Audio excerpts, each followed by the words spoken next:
Kiai Rasul Radin Abbas Sadrak Surapranata atau yang biasa disebut dengan Kiai Sadrak, yang merupakan seorang guru spiritual Jawa yang arif dan sederhana. Ia dibaptis pada tanggal 14 April 1867 di sebuah gereja tua yang dimiliki oleh Gereja Negara Kolonial.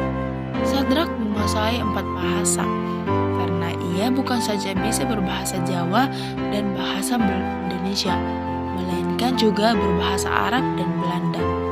Ia pertama kali mengenal Kristus melalui kitab Yohanes 11 ayat 25. Ia membangun komunitas Kristen Jawa dengan cara pendekatan di pesantren, yaitu kekristenan yang menjawab kebutuhan sekitarnya. Baginya, untuk menjadi Kristen, ia tidak harus meninggalkan adat Jawanya.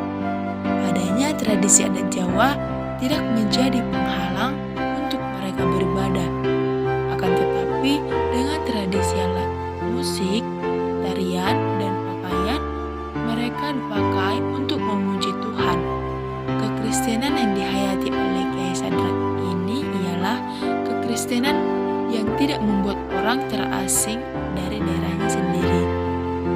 Akhir era Rasul Sadrak, masa awal kerasulan baru di Surakarta, dikisahkan bahwa ketika Rasul Sadrak masih ada, kehidupan jemaat di gereja maupun di luar gereja sangatlah rukun dan tentram. Ia melakukan berbagai penginjilan di mana-mana. Selain itu, ia juga melakukan pelayanan sosial, pelayanan kepada anak terlantar, membuka lapangan pekerjaan, dan mendirikan semacam bank kredit.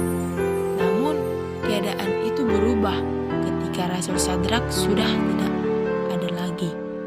Banyak warga jemaat yang merasa putus asa dan kehilangan arah. Mereka merasa tidak nyaman dan tidak tentramnya dalam beribadah, hingga beberapa sidang jemaat memilih untuk meninggalkan persekutuan para rasul. Kondisi yang memprihatinkan ini menggerakkan hati para remaja gereja. Mereka berkumpul, berdiskusi, dan berusaha untuk mencari informasi sebanyak-banyaknya mengenai gereja kerasulan Sadrak itu. Setelah mengetahui bahwa gereja kerasulan Sadrak itu telah dilanjutkan oleh gereja kerasulan baru, mereka pun berdiskusi dengan Romo, dan pada akhirnya mereka memohon untuk bunuh diri dari gereja kerasulan Sadrak untuk bergabung dengan gereja kerasulan baru. Inilah menjadi akhir dari Rasul Sadrak dan masa awal kerasulan baru di Surakarta. Dari kisah Kiai Sadrak ini, saya belajar bahwa tetaplah bersyukur apapun latar belakang budaya kita.